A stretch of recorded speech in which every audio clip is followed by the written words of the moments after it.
Nous avons un vœu donc du groupe Front National, vœu pour que la région se prononce sur l'avenir de notre institution régionale. Monsieur Gana. Oui, je vais essayer de résumer pour gagner du temps. Simplement, ce vœu n'a aucun caractère impératif, ne propose pas de solution. C'est simplement pour attirer l'attention de l'ensemble des groupes sur un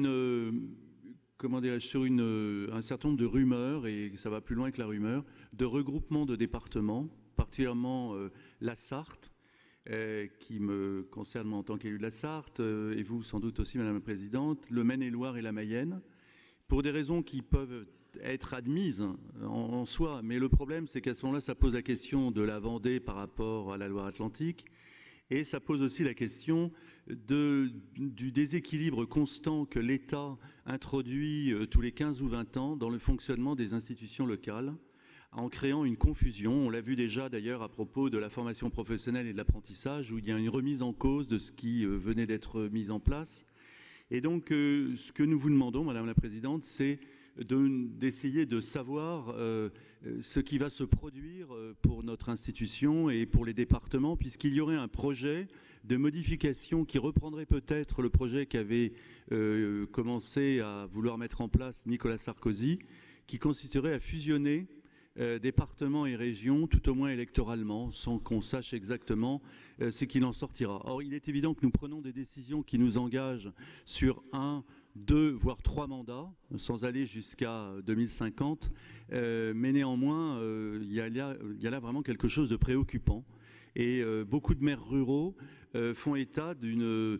Tout d'abord, ils se sentent souvent eux-mêmes un peu lâchés, un peu isolés, y compris à travers les regroupements de communes, où les plus petites communes ont le sentiment de ne plus avoir droit à la parole. Alors si en plus on va vers des méga-départements, etc., sans savoir quelle sera la répartition des pouvoirs, il y a vraiment une question, et nous vous demandons, Madame la Présidente, d'être attentive et éventuellement de nous rendre compte régulièrement, de nous permettre de nous positionner en tant qu'institution sur ce sujet-là. Je vous remercie. Je donne la parole à Christophe Clergeau. Oui, Madame la Présidente, merci. Je voudrais remercier Monsieur Gana de soulever cette question parce qu'elle est tout à fait sérieuse, et notamment les démarches qui seraient engagées par les 3 départements évoqués.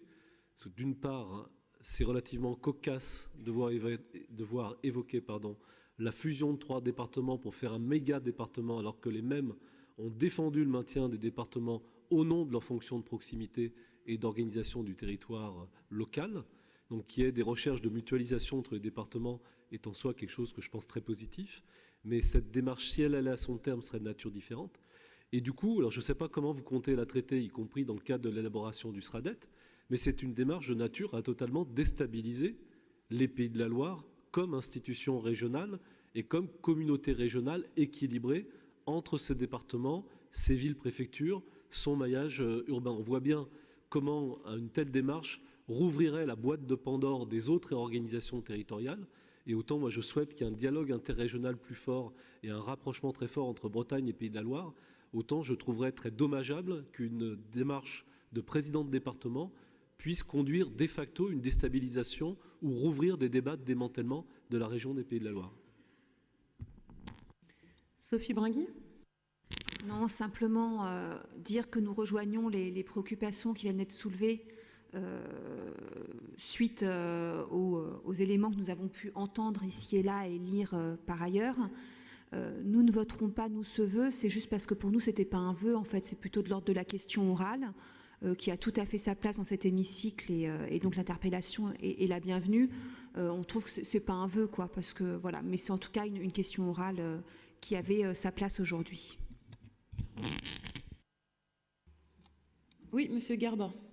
Merci Madame la Présidente.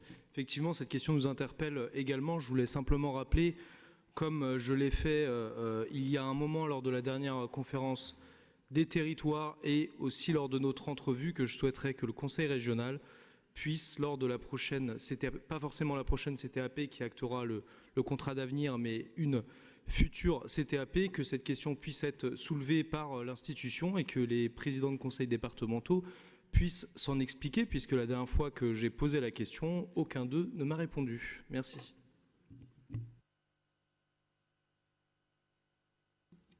N'ayant pas d'autres prises de parole, je vais, moi, vous répondre. Non pas en leur nom, mais concernant les différentes déclarations. Et j'ai évoqué la question avec chacun d'entre eux. Ce qui s'est passé clairement avec les 3 présidents de la Mayenne, de la Sarthe et du Maine-et-Loire, pour être très honnête, la presse s'est emparée d'un sujet, parce qu'à un moment, il y a eu un mot qui est sorti, et là, l'emballement médiatique est parti. Je leur ai clairement posé la question, quelles étaient leurs ambitions? Quelle était leur ambition?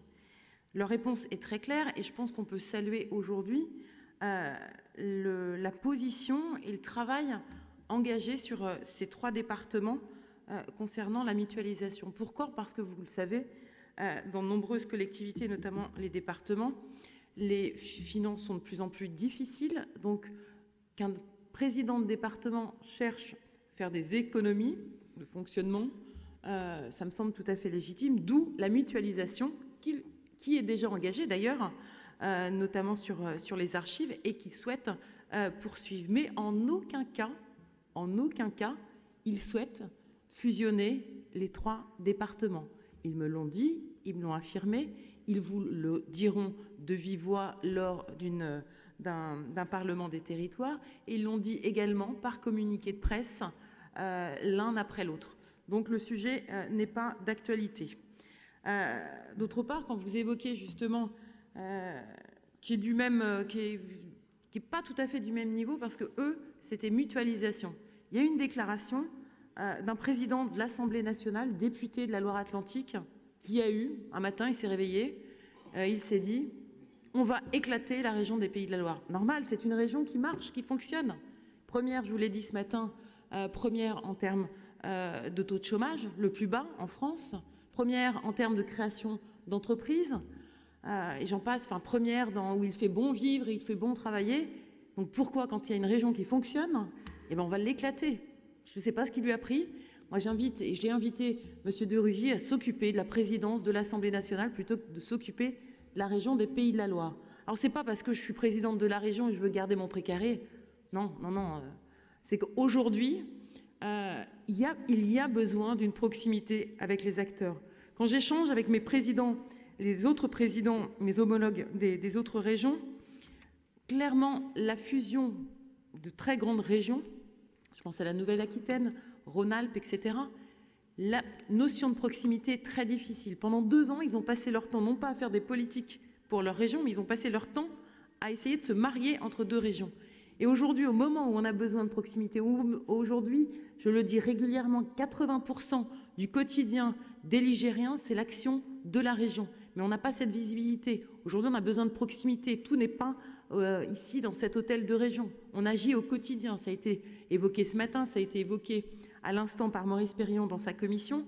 Donc, quel est l'intérêt d'aller aujourd'hui éclater encore une fois notre région? Puis d'autre part, et voilà, il va être temps que je termine parce que ma voix commence à partir. Jacqueline Gouraud, la semaine dernière, lors d'un déplacement en Loire-Atlantique, a dit clairement que ce n'était pas à l'ordre du jour. Et je rejoins Sophie Bringuy pour dire, c'est bien votre question, c'est plus une question orale qu'un vœu.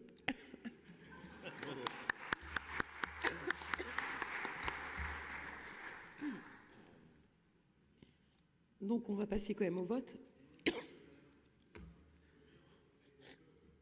Vous retirez votre vœu? Donc vous retirez votre vœu. Très bien, merci.